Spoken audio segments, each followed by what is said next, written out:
You're watching WJCL 22 News. Late last month, a former Savannah priest was sentenced to 20 years behind bars for years of sexual abuse he inflicted on young boys decades ago. One of his victims is now speaking out and hoping he can help others. Frank Salkowski has a story you'll only see on WJCL 22 News. Through the support of family and friends, local prosecutors, and his faith, Chris Templeton is hoping to bring awareness and help to those who have survived unspeakable tragedies like the nightmare he continues to live today. I mourn that 13-year-old self of mine. You know, I do a lot. I look back because he died. Chris Templeton's childhood, his innocence, died at the hands of Waylon Brown decades ago. But here he stands, a fighter, a survivor, a voice for others who have lived a nightmare similar to his. It's just a loneliness that I don't wish anyone to ever feel. And I know there's others out there that are suffering with it still. And I want to be an advocate to speak out, along with a lot of other people that are here to help also, to say that, you know what, we're here to help. Templeton was a typical boy growing up in Savannah in the 1980s. He had a love for sports, family, and the church. But his life changed forever when a Catholic priest, Father Waylon Brown, befriended Chris, earning the St. James students' trust, only to violate that trust and faith in the most heinous way imaginable. I mourn that 13-year-old self of mine. You know, I do a lot. I look back because he died. That first time he was raped, he died. That 13-year-old boy died. I remember the times before that, you know, being happy, playing ball in Mayfair in the sports and riding my bike and playing with my friends. And I just remember that he died in that Toyota Tacoma pickup truck the first time he was raped. The repeated sexual abuse at the hands of Waylon Brown remained buried deep in Chris Templeton's memory for years, until those images, the horrific memories, came flooding back, leading to an investigation of the disgraced former priest.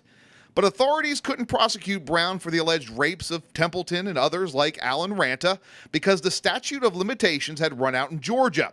But investigators discovered that the sexual abuse also happened on the other side of the Savannah River. Templeton and Ranta also molested at several locations in Hardeeville, South Carolina, where there is no statute of limitations. I don't differentiate murder and child molestation. I don't. Thank goodness South Carolina had that statute. I mean, you think about how many people that if the statute of limitations are run out, most district attorneys will say we don't even need to go there because there's no chance, you know. So how many people come forward and ask for help, but nothing can be done, so they just give up. Inside this Beaufort County courtroom, Chris Templeton would look into the eyes of the man responsible for a lifetime of pain and suffering. Waylon Brown, now 76 years old, would be sentenced to 20 years behind bars after admitting he abused Templeton and Ranta when they were just kids. Those once broken boys, now grown men, still healing, still surviving. It was justice for that 13-year-old kid that died. If it was justice for my 13-year-old self.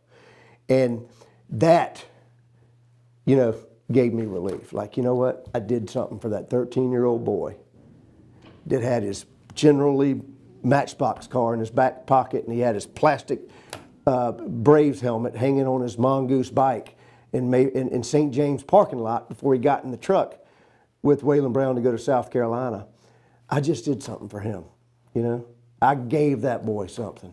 He's got his life back, and now I can do things to help others not die like that 13-year-old boy did. Now, Chris Templeton adds that if he can save just one person from living through the hell he lived through, he would do anything in the world and will not stop doing it. Now, Templeton urges anyone who has information about other or similar crimes to contact the Chatham County District Attorney's Office at 912-652-8080. Okay, Frank. In all, Waylon Brown was found guilty of 9 counts of sexual battery and abuse in South Carolina. Victims and prosecutors believe Brown will most likely die in prison before finishing his sentence.